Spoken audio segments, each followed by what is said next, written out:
Hey there, y'all, and welcome to today's Daily Down and Dirty. My name is Fairlight. Welcome to Airy Fairy Tarot. All right, y'all, so today the message seems to really be addressing the dynamic of energies between the divine feminine and the divine masculine. We start out with the woman of painting, which is the Queen of Pentacles. And then we also right away started out with the Empress, which in this deck is called Nature, and the Ten of Music, which is the Ten of Cups. And there's a little poem. This is the William Blake deck. They call the Ten of Music Sublimity. And the poem is peace and plenty, or saying whatever. Peace and plenty and domestic happiness is the source of sublime art. And I really like that it's about art. You notice that in this Empress card, she has her children with her. And this is about, it talks about domestic plenty and domestic happiness, being the source of sublime art. And then we've got the Queen of Pentacles.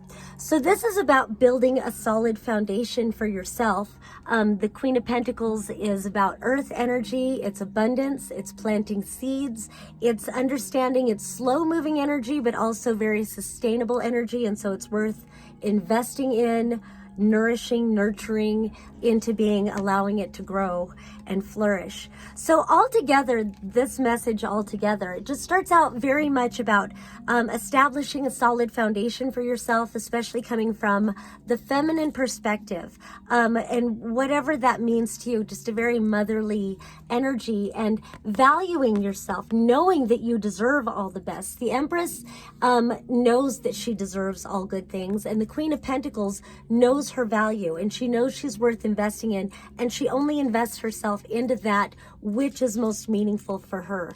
So with the family is really, really emphasized. I can't get over that being emphasized. And also the nakedness of the Empress with her children.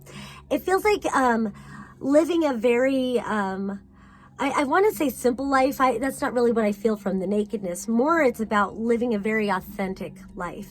And again, investing in that which is most authentic to you, most inspiring to you.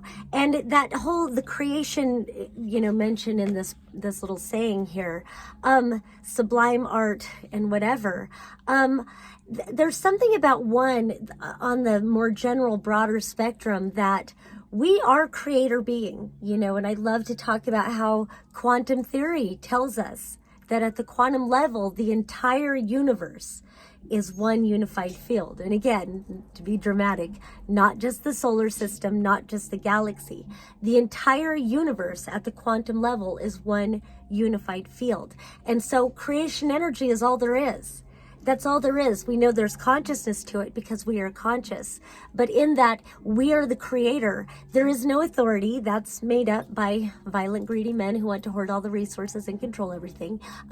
It's authority is a lie. We are sovereign. We are sovereign creator, creative beings. And reality is an expression of who we are. And so when we value ourselves and we invest our time, energy, and money into those things which are most authentic and meaningful to us, and living an honest, authentic life, then we're inspired to create something of meaning, something of value, and maybe to be more creative with our lives. So I really like that. And then we move on. It almost shows the journey, but then it kind of wraps back around to the masculine. So then we have the 10 of Science, which is the 10 of Swords, and that's called defeat. So it feels like this energy it's kind of hard won. Like this speaks to experience. And I love the saying, good judgment comes from experience. Experience comes from poor judgment. So, in that, it just feels like having met enough defeats, having, had enough humbling experiences in life to really get clear on what is most meaningful to you, and really valuing that transparency of life, really living a life that's true to you, whether others understand it or approve of it or not, but just being very authentic. And with that 10 of Swords, often it'll show somebody laying on the ground with swords sticking out of their back. And it just feels like, having been stabbed in the back enough times, having been told what you want to hear enough times just to see that people don't follow through, you know, people's really looking for the value, being so authentic and transparent with yourself that you only allow those people and experiences in that are truly aligned to what you're about, and not trying to convince yourself that you're about something else, and not trying to convince yourself that others are about what you're about, and really being honest with that. And then we've got the Seven of Music, the Seven of Cups here, which is about, you know, having unlimited choices, and allowing yourself the freedom to explore and discover and experience that which you would like to, and not having to feel like you have to limit yourself. And with that, we have this Two of Poetry, which is the Two of Wands reversed. But I feel like that's more of the speaking to the masculine, but I kind of feel like that this one tried to come out with the Chariot card before, but I didn't feel like I was clear enough to do a reading yet, so I kind of shuffled it back in. And I felt like with this reverse with the Chariot card, it was kind of giving a message of, you know, stop dissipating your energy and move forward on what it is that you truly want. And so there is a message in that. I said it for a reason, but at the same time, I feel like it's about don't surrender your individuality, you know, and like I said, we'll get more to that in a second, because with the Seven of Music, that doesn't mean like just because you're clear on what it is that destiny is calling you towards, doesn't mean that you have to suddenly put yourself in a cage or put yourself in a box with a label. You're still free to express and explore all avenues for yourself. It's just also when you hear soul's call, like, value yourself enough to get on the path that you truly want to be on, not put it off until, you know, somebody else says something. That's not really what the cards say, but that's what I'm saying. And then, like I said, it kind of wraps around, but we also have the Emperor. So I do like that we've got the Empress and the Emperor both in this reading, both of them upright. But it looks like the Emperor just needs a little bit of help, while this Feminine is like by herself, and it's really emphasized what you're able to create for yourself in that energy.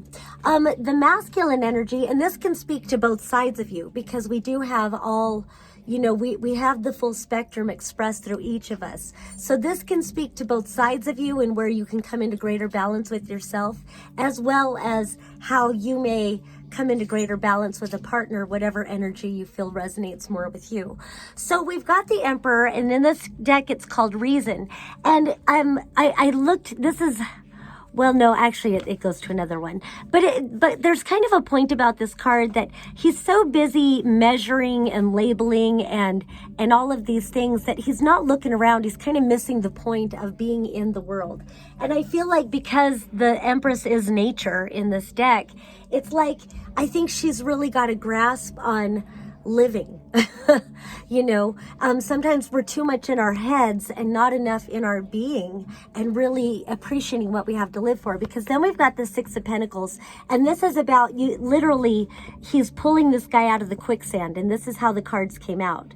So it's kind of like pulling him out of his head, and then this individuality card is reversed. So I feel like this is where that applies to that as a reverse thing, because individuality is reversed, and the poem or whatever on here is, every man's wisdom is peculiar to his own individuality.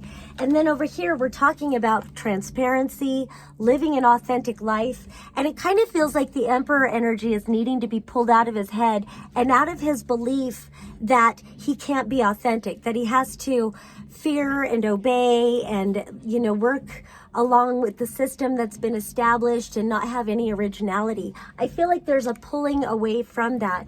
And then this Two of Swords, recognizing that we're always at choice. So wherever you find yourself in this reading, and maybe you find yourself in a little bit of all of it, it feels like it's telling you to set yourself free, be a little bit wild, dare to dream and align and know your fucking worth. And then finally ending it with, you know, we've been all sold on this idea of the givers and the takers, but that's a fallacy. That serves those who wish to take. Truly, we are complete systems of givers and receivers. So now it's time to move into the energy of knowing your worth and allowing yourself to receive all good things. All right, that's all I have for today. Peace and love until next time.